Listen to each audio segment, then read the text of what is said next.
Now, I think a fascinating question to ask about the Jedi is whether or not they should be considered a true and absolute force for good in the galaxy, no pun intended, or something more along the lines of an entity or organization that exists purely out of necessity, or if we could even call them a necessary evil.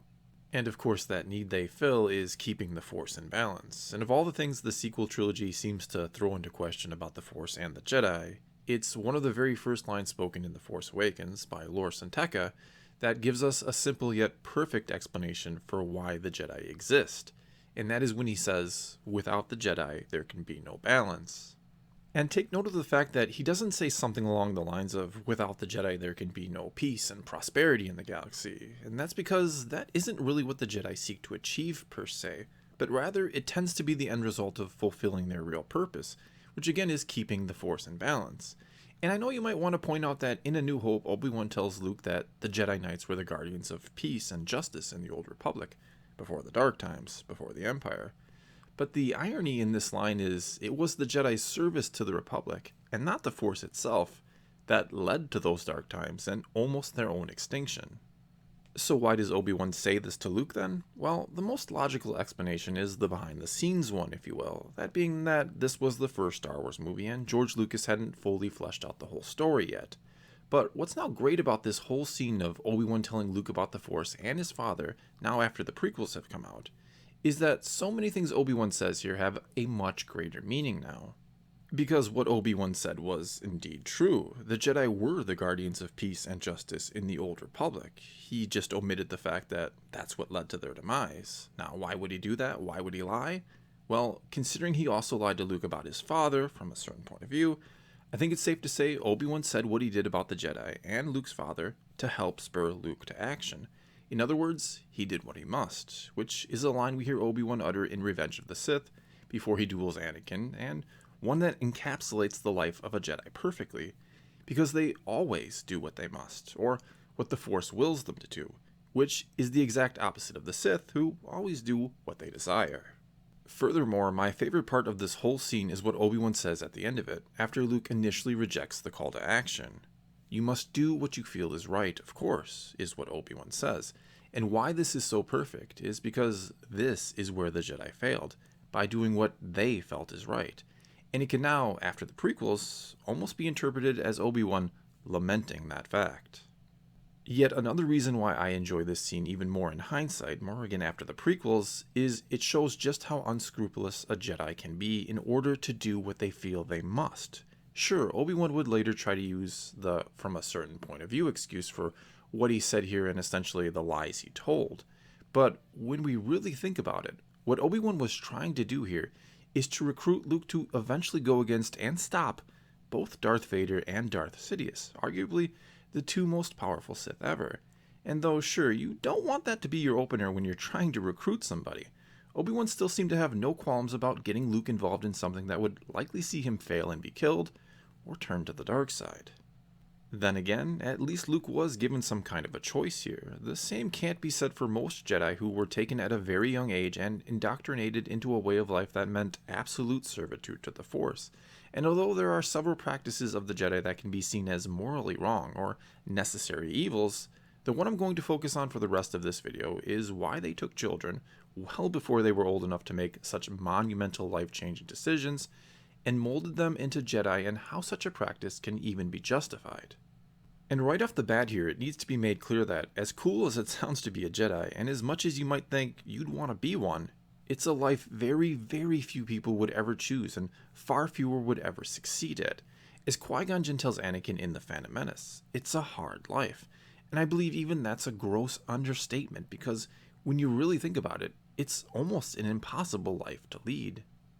Because imagine you woke up tomorrow with superpowers. Now, hopefully you would try to do good with those powers, or at the very least wouldn't use them for nefarious purposes. But let's assume you wanted to go all in and become something akin to a superhero, to help anyone and everyone you can, but you couldn't. Instead, you could only help when and where someone or something else allowed or wanted you to. And oftentimes you had to allow what you thought were horrible things to happen, even though you had the power to easily stop them. And in some cases, you even had to allow bad things to happen to those you care about. And furthermore, you could never use these amazing powers you have to better your own life, or, again, better the lives of people you thought deserved it. That, in a nutshell, is the life of a Jedi, having the power to do immense good, but needing the restraint to only act when and where you're allowed to never attach yourself to anyone or anything in order to always stay impartial, and to never act of your own accord. So again, this is a life very, very few people would actually choose, and even less would be able to hold to for any length of time. And you might point out that this is essentially what a monk is, but let's keep in mind monks more or less isolate themselves from the rest of the world. They don't traverse the galaxy and follow the will of a supernatural force that also gives them powers. The problem for the Jedi then becomes, how do you fill your ranks? How do you not only convince someone who is force sensitive to become a Jedi, but also keep them from making selfish decisions and falling to the dark side because they've previously lived a life of attachments? Well, you do what you must and commit a necessary evil to keep the force in balance by taking away the choice and the possibility to form those attachments in the first place. You mold someone from a very young age to be the perfect Jedi. You ingrain your doctrine in them before anything else has the chance to take hold in their conscious mind. And although that sounds awful and something more like a cult, it's oddly a saying taken from Star Trek that can begin to justify this practice. The needs of the many outweigh the needs of the few or the one. In other words, since the Force must be kept in balance in order for the galaxy to function as it should, for the cycle of life and death to carry on as it's meant to, and since, for whatever reason, the Force itself cannot maintain this balance directly, but rather needs someone to carry out its will to do so, it means for the potential betterment of all, someone has to essentially give their life in service of the Force, or in short, since the Force exists, and keep in mind the Force is the source of all life in the Star Wars galaxy, some of that life has to be used by the Force to ensure life continues as it should.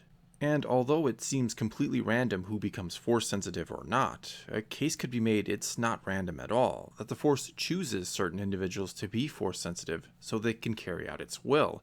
In other words, some people are born to be Jedi. It is very much their destiny and purpose.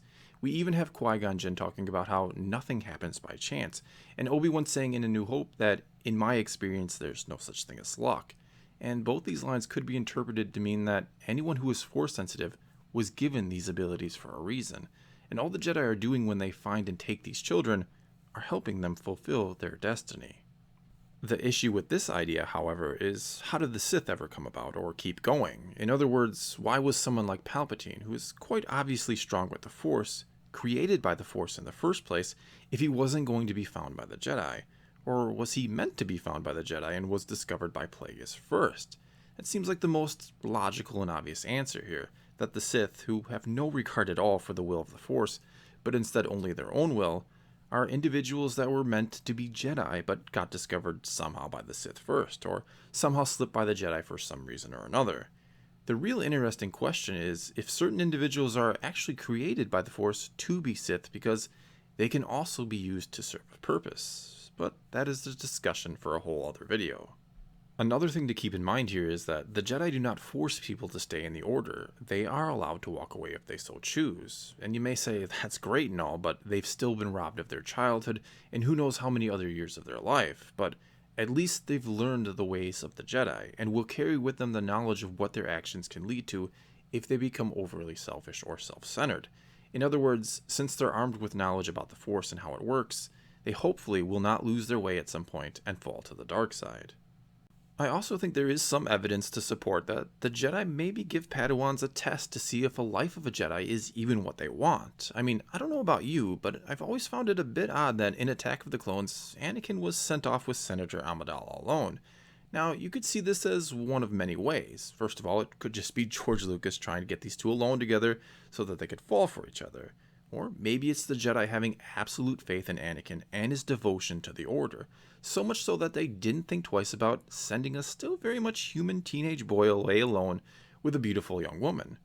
Or maybe that it really was a test to see how Anakin would respond, a way to give him a glimpse at what his life could be like away from the Order, and to see if he would still pick being a Jedi. And the curious part is Obi-Wan may have been faced with a similar test when he and Qui-Gon were assigned to protect the Duchess Satine of Mandalore, and were on the run from bounty hunters together for over a year. So again, either the Order had absolute faith in Obi-Wan, or they gave him a mission that would put him in close proximity to a beautiful young woman to see how he would react and if he would sway from being a Jedi.